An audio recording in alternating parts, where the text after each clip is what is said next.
Hey, shalom everyone. That's Amir Tsofati, and I'm in the backyard of my house. As you can see, that's the Jezreel Valley right over there, the Armageddon Valley. And I've got some breaking news, unfortunately not good ones. This time, they're not about Israel, although indirectly they are. But these are very sad news, and I wanted to share it with you.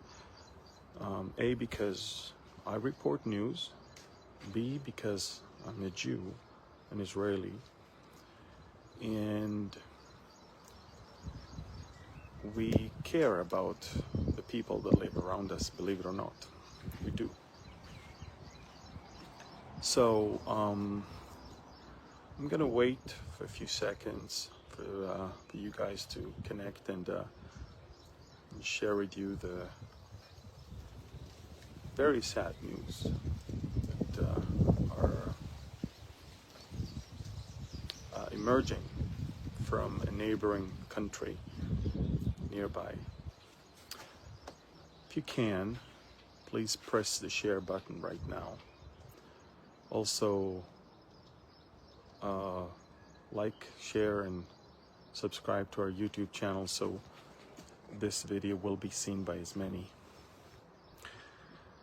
And again, I'll wait for a few more seconds and I'll share it with you. If you can write where you guys are from in the chat so I can see. I see people from Tennessee. Wow, you're early risers. Where else are you guys from? Colorado, United States, New York, Buffalo, New York, I see. Where else are you guys from? Let's see. We've got more people from the United States. Quite a few Americans. People from France, also. Europe, Michigan, US, Maryland, US, I see. Okay, so again, I'm going to share with you some very sad and bad news. And if you want to watch the footage, you're going to have to go to my Telegram channel, because I'm not allowed to post footage like that on Facebook or YouTube. The algorithm will immediately disqualify this video. So let me give you background, okay? So about a month and a half ago, if you remember, it was during, if I'm not mistaken, December. The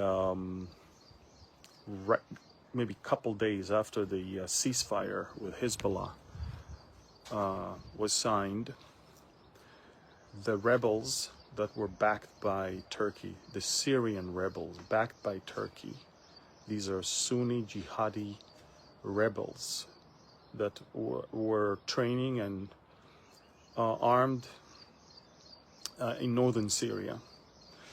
And they saw that Hezbollah is beaten, Hezbollah is defeated by Israel, and they immediately went on an offensive campaign that ended up within a day and a half, 2 days, with the fall of the Assad regime. And so the Assad regime in Syria fell within less than 48 hours during that time. And now new sheriff is in town. His name is Ahmad al-Shara, or Abu Muhammad al-Julani, which is his name as a terrorist when he was a member of ISIS, and Hayat Tahrir al-Sham, the Syrian branch of ISIS. And Jolani took over Syria and became the president. I mean, ISIS took over Syria and the world, because Jolani took off his jihadi costume and put on a suit and he overthrew Assad, who butchered his own people anyway.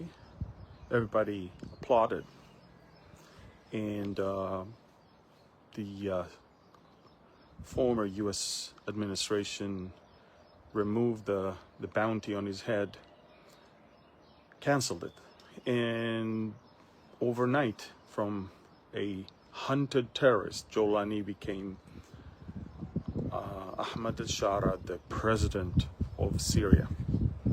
You know, when you grow up in the schools of Al-Qaeda and ISIS, you're not overnight becoming a Western-minded statement. You're not. In fact, you're still a jihadist, you're just wearing a suit, just like others around us. And during that time, most pockets of resistance were quenched, and it took over, and Israel immediately made a move and destroyed within 4 days the entire army of Assad, all of its capabilities, in the most unbelievable military operation that we've ever had since Israel was born in 1948. And a lot of people don't even talk about it, but it was phenomenal. Okay, all of this was just the background to tell you that Syria, on the paper, is supposed to be a liberated country. And there is a new president, although he was never elected. And he's supposedly a nicer, better person with whom the world can do business.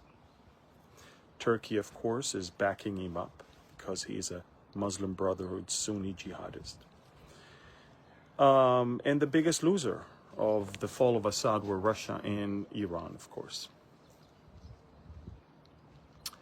But as you know, Syria is not comprised of just one Muslim faction. We're talking about minorities that live in Syria. We've got the Alawites. The Alawites are actually Shia Muslims. It's a small minority. They live mostly on the coasts of northern Syria, in Tarsus and in Latakia and other places around there. And by the way, Assad was a member of the Alawite family, so he was a member of a minority that took over and ruled for many years. But there's also the Druze, and there's also the Kurds, and there's also Christians that live there. So these are the three or four most important minorities in Syria. Now the Druze already could see where the wind blows, and Israel already offered the Druze protection, and from what we see, the Druze gladly decided to be under Israel's protection, at least those in southern Syria. But 2.5 days ago, a newly emerged remnants of the Assad regime military force decided to start an military offensive against the Jolani's gangs, and they killed about 30 or 40 of them in what appeared to be a takeover of the coast of northern Syria. They kind of wanted independence. They said, you know, we don't want to be ruled by the jihadi Sunnis. And this is where it gotten really bad. Because Jolani and his gang, remember who they are. They're Al-Qaeda, they're ISIS. These are not, you know, people like you and I that think the way you and I think. And he sent his gangs. And in the last 24 hours, and these are the bad news, and there are horrific videos And just like on October 7th, Hamas, remember, Hamas took all the footage of what they did. Just like that, Jolani's gangs, the Sunni jihadi Muslims, began to videotape atrocities and in the last 24 hours, reports are emerging of no less than 2,400 people massacred. And I'm talking about Christians and Alawites and others, in piles of bodies in different places. Al Jazeera is not reporting. The Western media is not reporting. No country condemns the new ruler. No one does anything. No one cares about them. Now, just to make it very clear, the Alawites, they were allies of Hezbollah and Iran. They never liked us. I'm not defending now people that loved us. I'm actually saying our enemies, yes, but they're being now massacred by the Sunni jihadists, it's no longer by the dozens, but the hundreds, and it's already exceeding 2,400 people. On my Telegram channel, you will find disturbing videos. Now, if you're too sensitive, I suggest that you don't watch it. But these are not just... It's one thing that military force is fighting another military force. Both sides are armed. It's legitimate. But the Al-Qaeda, ISIS gangs of the leader of Syria, Jolani, they're not fighting soldiers. They're going and butchering families, children, women, elderly. They make them crawl and they make them bark like dogs. They take some of them to the forest and shoot them, and all of it is documented on videos that they themselves are filming. I'm shooting this video right now just so you remember that I never stayed silent about this. None of us should. These are my enemies on the paper, yes. But I cannot stay silent when Hamas-type invasion into homes of families and butchering them is being done now by the same type of Sunni jihadists to people that they don't like and they don't fit their narrative.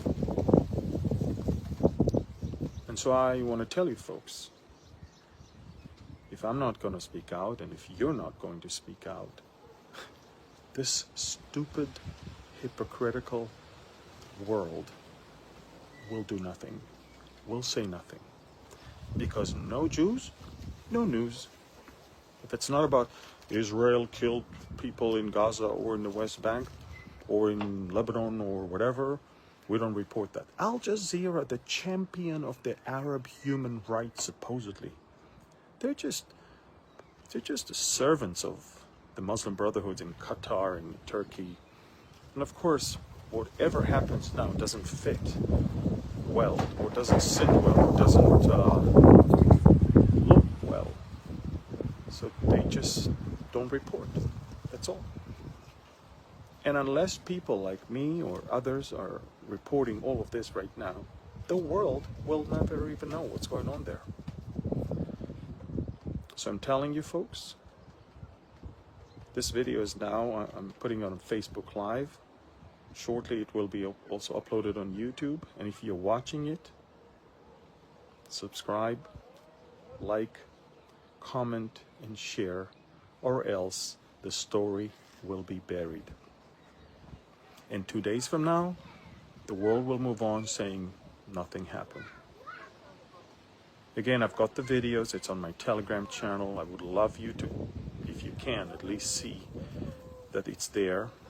But if you're too sensitive to those type of videos, then you're better off not watching it.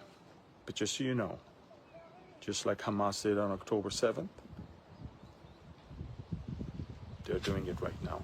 Same agenda, same people, same behavior. So, heartbreaking. 2,400 people in 48 hours butchered. Christians, Alawites, and the Druze, no, they might be the next ones. They already understand that. This is exactly why Israel is not willing to let these jihadists on its borders. This is exactly why we're pushing them away. We call for the demilitarization of the entire region in Syria from Damascus down south. We will not have them on our border. And we will also help the Druze, which are allies of Israel. We have Druze also in Israel. We have Druze in Lebanon. And the Druze better know that we are their allies as well. And we will protect them if needed. So I just want you to know, horrific massacres are happening right now. And the world is silent. We can't afford to be silent. Do me a favor. Share this. Share it. Share it. Share it. And if you're watching it on my YouTube channel, subscribe to it. Like the video. Comment on the video. Share the video. So the algorithm there will not suppress it. The only way they suppress it is if there is no engagement. So just bombard it with likes and comments and shares, and make sure you subscribe to it, because that's the way it cannot ignore it.